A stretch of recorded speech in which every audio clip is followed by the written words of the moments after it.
Alexandre Pato tem ou não tem chances de jogar no São Paulo? O vídeo de hoje do canal do Nicola te esclarece em detalhes essa história e fala também sobre Renato Augusto, que saiu contundido da vitória do Corinthians contra o Santo André. Ele preocupa para as quartas de final do Paulistão. Falo também sobre o Palmeiras, Giovani na mira do Newcastle. Para completar informações do Atlético Mineiro a respeito do interesse de Alan e Pedrinho por parte do Verdão. Te conto ainda sobre o Vasco, com novidades importantes, Ronaldo Fenômeno na mira do torcedor do Cruzeiro, tudo isso e muito mais a partir de agora. Antes, deixa eu só me apresentar, sou Jorge Nicola, jornalista esportivo, trabalhando no meio desde 2000 com a missão de deixar você por dentro das últimas do mercado, bastidores, finanças e muito mais. Para não perder nada, só apertar esse botãozinho vermelho de inscreva-se, combinado? Bora contar que todo esse conteúdo é um oferecimento de 1xBet, a casa de apostas esportivas que nunca te abandona. E nesse domingo, 2 clássicos especiais. No Rio de Janeiro tem Flamengo e Vasco. Vitória do Flamengo paga 2,10, o empate pagando 3,72 e a vitória do Vasco R$ 3,06. Tem ainda Resende e Botafogo.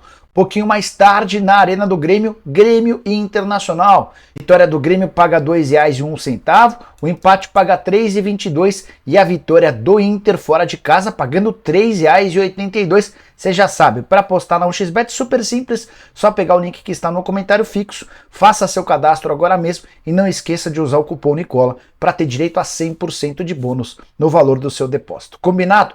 Bora começar o vídeo com o tradicional giro de notícias. Primeira informação é sobre a minha Portuguesa, que tenta um milagre nesse domingo para se salvar do rebaixamento.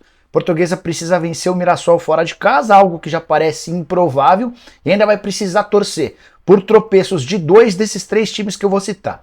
Ferroviária, que recebe a Inter de Limeira, São Bento, que recebe o Red Bull Bragantino, e Ituano, que recebe o Santos. Bora falar agora sobre Jorge Sampaoli. Contei para vocês ao longo da semana que o técnico argentino do Sevilha interessa ao Flamengo. Rodolfo Landim tem mantido contatos frequentes com o treinador. E nesse sábado, o Sevilha do Sampaoli tomou 6-1 do Atlético de Madrid. Resultado que complicou ainda mais a situação do time no Campeonato Espanhol. O Sevilha tem só 1 ponto de vantagem, por exemplo, para o Valladolid, que é o primeiro time na zona do rebaixamento, com o detalhe de que o Valladolid tem uma partida a menos. Bora falar ainda sobre Luciano Juba, que é alvo de Bahia, Botafogo e Cuiabá. Ele marcou mais um gol nesse sábado na vitória do Sport, fora de casa, nos aflitos 2-0 contra o Náutico. Temporada espetacular, de 15 jogos, 8 gols e 7 assistências. Ele é o líder em gols e em assistências do bom time do Leão. Para fechar o giro de notícias, queria contar para vocês que o Mbappé se tornou, nesse sábado, o maior artilheiro da história do PSG. Ele marcou na vitória contra o Nantes, chegou a incríveis 201 gols e ultrapassou o Cavani, que era até então o líder desse ranking. Bora te atualizar agora sobre o Atlético Mineiro. O Galo venceu nesse sábado o Democrata 3-0, garantiu a primeira colocação na classificação geral do Campeonato Mineiro, mas o mais importante veio depois do jogo, com uma entrevista de Rodrigo Caetano. O diretor executivo de futebol do Galo falou sobre 2 atletas que interessam ao Palmeiras. O Alan, volante, que tem os direitos presos ao Atlético, e também Pedrinho, que pertence ao Shakhtar Donetsk e está emprestado ao Galo até a metade do ano. Quero começar com a explicação do Rodrigo Caetano a respeito do Pedrinho. Abre aspas. Eu espero que a gente consiga, mas é difícil cravar 100% que o Pedrinho vai ficar. Nós não estamos medindo esforços para que ele permaneça. Vale a lembrança de que o jogador está emprestado até a metade do ano.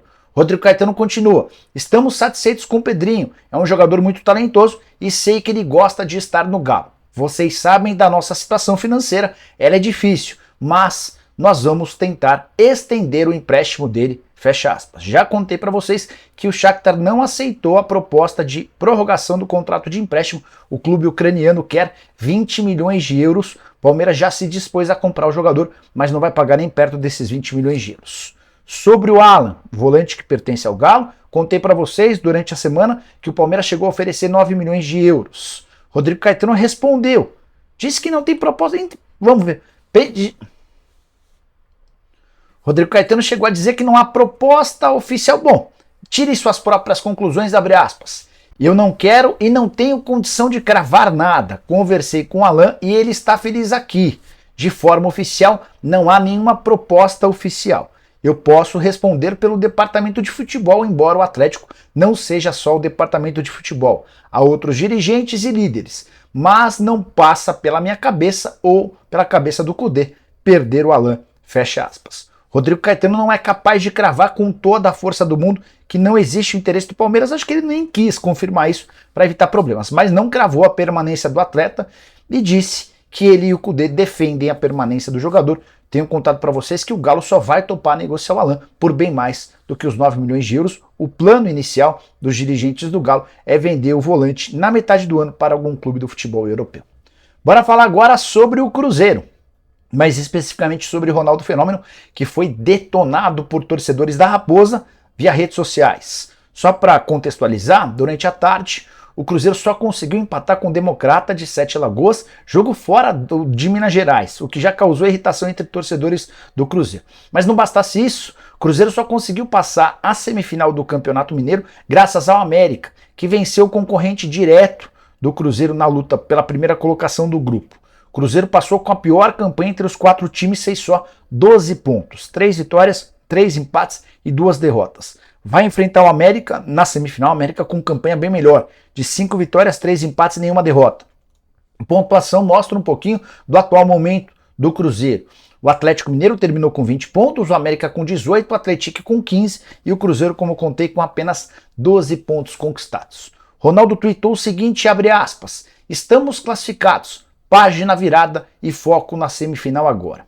Foi o suficiente para que cerca de 1.500 pessoas respondessem ao tweet do Ronaldo, quase todas cornetando, insatisfeitas com o time, com reforços, com a capacidade técnica desse elenco, muitos demonstrando preocupação em relação à possibilidade de rebaixamento no Campeonato Brasileiro. Tenho dito para vocês que esse atual elenco do Cruzeiro é candidatíssimo a cair para a Série B. É também por isso que a Raposa se acertou com o Pedrinho BH para o repasse de 20% das ações em troca de 100 milhões de reais. A maior parte dessa grana será utilizada para a contratação de atletas. A ideia é reforçar o time de olho numa condição bem melhor do que a atual. A pergunta do milhão no São Paulo é: Alexandre Pato será ou não contratado pelo Tricolor? O momento, na teoria, ajuda. Caleri virou dúvida. Não se sabe ao certo quando volta, se é que volta. Pedrinho com problemas com a ex-namorada, ele está respondendo a um inquérito, acusado de agressão, talvez nem jogue mais. Há a possibilidade dele ser dispensado. O Erisson virou uma grande incógnita, também com problemas físicos. O Alexandre Pato se recuperando de uma cirurgia realizada no joelho dele na temporada passada, faz aquela transição entre o departamento médico e o campo no CT do São Paulo. Torcedores do Tricolor pedem, exigem, perguntam, questionam sobre a possibilidade de o Pato ser contratado em definitivo. Se dependesse do Pato, o negócio já estava amarrado. Se dependesse também do presidente do Tricolor, o Júlio Casares, posso assegurar que, no mínimo, o Pato assinaria um contrato até dezembro, um contrato de produtividade com salário baixo atrelado ao desempenho. Mas, hoje, dá para dizer que a negociação é das mais complexas. Ouvi 2 fontes antes de gravar esse vídeo. A primeira disse, sem chance. Essa pessoa faz parte da diretoria. Perguntei para uma segunda, também muito próxima do presidente Júlio Casares. A pessoa disse que é muito difícil. E a dificuldade tem a ver com o Rogério Ceni, técnico do Tricolor, que tem tido carta branca para contratações em 2023, entende que o Pato acrescentaria muito pouco.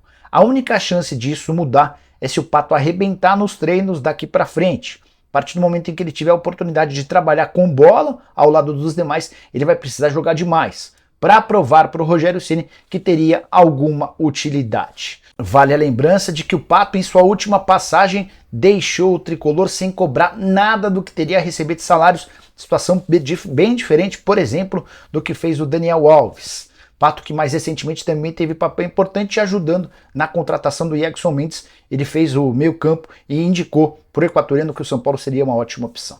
Bora falar agora sobre o Vasco da Gama. Quanto o Cruz Maltino ainda tem para gastar em reforços? De acordo com a projeção orçamentária do Vasco da 777, são 130 milhões de reais em reforços para a temporada de 2023. O Vasco, com seus 13 primeiros reforços, já estou incluindo o Andrei nessa conta, desembolsou aproximadamente 108 milhões de reais. Ou seja, restam 22 milhões para contratações. O problema é que o Vasco ainda busca um volante, um meio atacante e um ponta esquerda. Sobrou pouco dinheiro, certo? Mas calma, não se preocupe, a tendência é que o Vasco e a 777 invistam mais do que esses 130 milhões de reais previstos e depois vão tentar alguma compensação financeira ou buscarão mais receitas para equacionar essas contas. O orçamento, esse planejamento orçamentário é uma base, é uma previsão. mas não costuma ser seguido à risca pelos clubes. Só para completar, além do Andrei, que é o 13º reforço, o Cruz Maltino já tem tudo acertado com o Léo Jacó, atacante do Nova Iguaçu, só 17 anos de idade. Ele chega depois do Campeonato Carioca e se torna o 14º reforço, investimento bem baixo, empréstimo de 18 meses, chega para o time principal num primeiro momento sem custos. Bora falar agora sobre Giovani, o atacante do Palmeiras que interessa ao Newcastle. Informação divulgada nesse sábado pela ESPN dá conta de que olheiros do mais novo rico do futebol inglês já estão em São Paulo e viajam nesse domingo para Campinas para assistir ao Giovani em loco. Atleta de só 19 anos de idade, que teve 2 propostas na temporada passada do Ajax. Ele só não foi negociado com o clube inglês por 18 milhões de euros porque sofreu uma entrada muito forte do Davidson no treino e precisou passar por cirurgia. O ano foi praticamente todo perdido. Além do Newcastle, também tem interesse na contratação do atleta o Bayer Leverkusen e o Barcelona, isso sem falar no Ajax, que nunca deixou de olhar com atenção para o jogador. Giovani renovou recentemente seu contrato com o Palmeiras, multa rescisória de 60 milhões de euros e 90% dos direitos econômicos estão presos ao Verdão. Informação importante, como o Palmeiras acaba de negociar o Danilo com o Nottingham Forest e o Endrick com o Real Madrid, o Palmeiras se sente confortável para só aceitar uma proposta pelo Giovani muito, mas muito acima daquilo que se imaginaria. Diria para você que o Giovani não sai por menos do que 25 milhões de euros. Quero falar agora sobre o Corinthians, que teve um sábado quase perfeito. Vitória por 3-1 em casa contra o Santo André, 2 gols do Yuri Alberto, que estava precisando muito de gols, Renato Augusto também marcou. Vitória que colocou o Corinthians com a 3ª melhor campanha do Paulistão na fase de grupos. O Timão pode ser ultrapassado nesse domingo pelo São Paulo e pelo Água Santa. Teve ainda as boas atuações do Caetano, do Matheus Araújo e do Pedrinho, meninos que precisavam de mais minutos. Isso sem falar na renda, 43 mil torcedores no jogo que já nem tinha tanta importância, numa renda bruta de 2,5 milhões de reais. A única preocupação dos torcedores que voltaram da Neoquímica Arena para casa foi com a situação do Renato Augusto, que deixou a partida antes do fim sentindo uma lesão. Mas não há motivos para pânico. O grande craque do time, o jogador mais diferente do Corinthians versão 2023, sofreu apenas uma pancada. Informação inclusive divulgada e difundida não só pelo técnico Fernando Lázaro, mas também pelo Bruno Maziotti, que é o responsável pelo departamento médico. Fernando Lázaro disse o seguinte, abre aspas, não é nada preocupante, foi só mais preventivo. O Renato sentiu um incômodo após o choque e aí fizemos a troca. Vamos seguir avaliando, mas sem nenhum sinal de risco ao atleta. Já o Bruno Maziotti afirmou que trata-se de um trauma, ele vai passar mais ou menos 2 dias em recuperação e não deve ser problema para o confronto de quartas de final. O adversário do Corinthians, inclusive, sai nesse domingo. Bora fechar o vídeo para falar sobre o Fluminense, mais especificamente sobre Germancano, que não para de quebrar recordes. Foram 2 gols nesse sábado na vitória contra o Bangu por 5-0. Com mais 2 gols, o Germancano chegou a 53 gols com a camisa do Flu, se tornando o 4º maior artilheiro da história do tricolor nesse século. Ele ultrapassou o Tuta. Detalhe importante, dos 53 gols marcados, só 1 em cobrança de pênalti, justamente nesse sábado. Até então ele ainda não havia marcado qualquer gol em cobrança de pênalti. Cano que só disputou 78 jogos para atingir essa marca de 53 gols. O Tuta, que parou nos 52, precisou de sempre 10 jogos, só para você entender a diferença e como a fase do Argentina é espetacular. Tem mais, com outros 3 gols, o Cano se igualará a Dario Conca, jogador histórico no Fluminense. Ele marcou 56 vezes. Cano que começou a temporada de forma esquisita, 4 jogos sem marcar gols. Nos últimos 4 jogos foram 9 gols marcados. 3 no Audax, 2 no Vasco, 2 na Portuguesa e mais 2 no Bangu. Queria que você desse uma nota de 0 a 10 para Germancano. Tô curioso para saber a sua opinião. Não esquece de deixar like, compartilhar. Opine sobre o que você quiser. A gente se encontra assim que pintar informação. Abraço, tchau!